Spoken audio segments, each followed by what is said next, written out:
बिस्मिल्लाहिर्रहमानिर्रहीम। आज आप लोगों का टॉपिक है dependent vectors and independent vectors.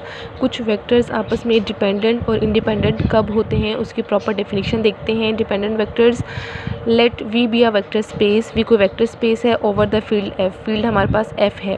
Then the vectors v1 से vn जो कि v में से बिलोंग करते हैं are set to be linearly dependent over f। ये सारे के सारे वेक्टर्स डिपेंडेंट कब कहलाएंगे? ओवर f फील्ड के ऊपर। इफ़ देयर एग्जिस्ट स्केलर्स, अगर आपके पास इन वेक्टर्स के लिए कुछ स्केलर्स मौजूद हों, a1 a2 so on an belongs to field, not all zero, not all of them zero, के इन वेक्टर्स के लिए कुछ स्केलर्स मिल जाएं जो कि सारे के सारे ज़ीरो ना हो। इन वेक्टर्स के लिए कुछ स्केलर्स मिल जाएं जो सारे के सारे ज़ीरो ना हो, कम से कम उनमें एक ऐसा हो जो नॉन ज़ीरो हो, सच डैट, इस तरह से कि जब मैं इन वेक्टर्स का इन स्केलर्स के साथ कॉम्बिनेशन लेती हूँ तो वो किसके इक्वल आ जाए? ज़ीरो के इक्वल आ जाए। मतलब ये वाले वेक्टर्स डिपेंडेंट कब कहलाएंगे? अगर मैं इनके लिए कुछ स्केलर्स ले लूँ और वो सारे के सारे ज़ीरो ना हो, कम से कम कुछ जो है वो नॉन ज़ीरो हो, लेकिन उनका कॉम्बिनेशन लेने के बाद आंसर किसके इक्वल आ जाए? ज़ीरो के इक्वल, तो वो वेक्टर्स आपस में क्या कहलाते हैं? डिपेंडेंट कहलाते हैं। इंडिपेंडेंट वेक्टर्स क्या होते हैं? The vectors which are not dependent, जो डिपेंडेंट नहीं है वो हमारे पास क्या कहलाते हैं? इंडिपेंडेंट कहलाते हैं। When vectors are independent, vectors independent कब होते हैं? इफ़ द वेक्टर्स v1 से vn आर डिपेंडेंट, अगर ये सारे के वेक्टर्स डिपेंडेंट हैं, मतलब हम कैसे प्रूव करवाएंगे वो डिपेंडेंट है? इफ़ द वेक्टर्स v1 से v are dependent then there exist, तो इन वेक्टर्स के लिए हमारे पास ai's मतलब स्केलर्स एलिमेंट एग्जिस्ट करते हैं such that a1 v1 plus a2 v2 plus so on an vn equal to zero, all ai is not equal to zero, मतलब सारे के सारे वो ai's जो हैं वो ज़ीरो ना हो। ये सारे वेक्टर्स आपस में डिपेंडेंट कब कहलाएंगे? सारे के सारे ये वेक्टर्स डिपेंडेंट कब कहलाएंगे? जब इनका कॉम्बिनेशन लूँ और इसमें तमाम ai's जो हैं वो नॉट इक्वल टू ज़ीरो हों। अगर तमाम ai's not equal to zero हैं तो इसका मतलब क्या हो गया कि ये v1 से vn सारे के सारे क्या हैं? डिपेंडेंट हैं। और यहाँ कम्बिनेशन किसके इक्वल आ जाए? ज़ीरो के इक्वल। एग्जाम्पल के थ्रू आपको ज़्यादा क्लियर हो जाएगा, यहाँ पे परेशान होने की ज़रूरत नहीं है। How to prove vectors are dependent, अब किस तरह से प्रूव करवाना है कि कोई वेक्टर्स डिपेंडेंट होते हैं?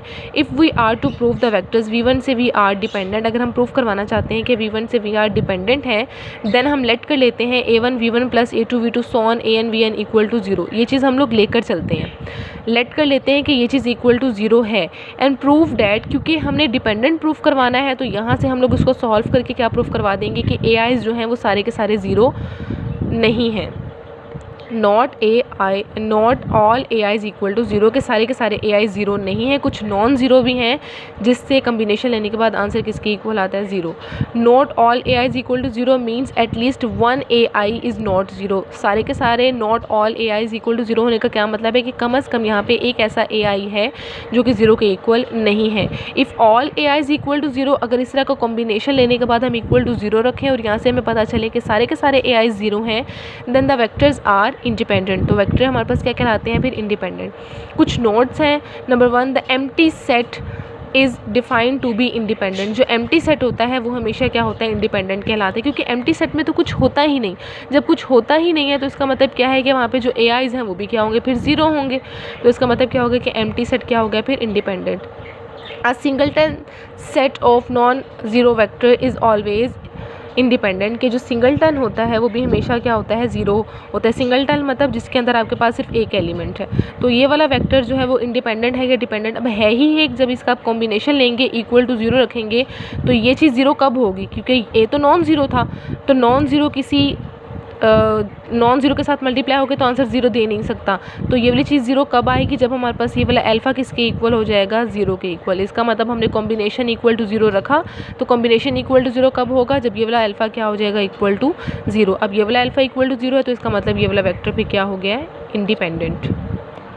इसी डिपेंडेंट और इंडिपेंडेंट वेक्टर्स की कंडीशंस को जब हम कॉम्बिनेशन के थ्रू एक्सप्लेन करते हैं तो हम क्या कहते हैं? व्हेन, जब हम ये कॉम्बिनेशन इक्वल टू ज़ीरो रखते हैं, इफ़ v1 से v आर इंडिपेंडेंट, अगर ये सारे v1 से vn इंडिपेंडेंट है तो इंडिपेंडेंट कब होंगे? जब ईच ai इक्वल हो जाए ज़ीरो के, मतलब तमाम स्केलर्स इक्वल हो जाएँ ज़ीरो के।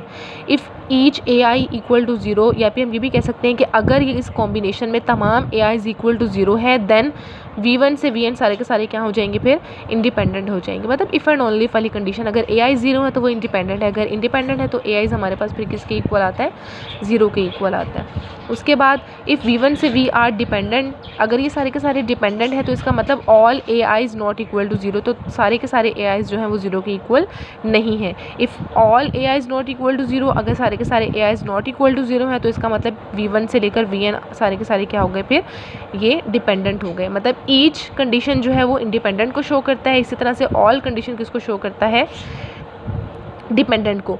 ईच का क्या मतलब है, हर एक A I is not equal to zero होना चाहिए, और ऑल का मतलब ये सारे के सारे क्या होने चाहिए, नॉट इक्वल टू ज़ीरो होने चाहिए।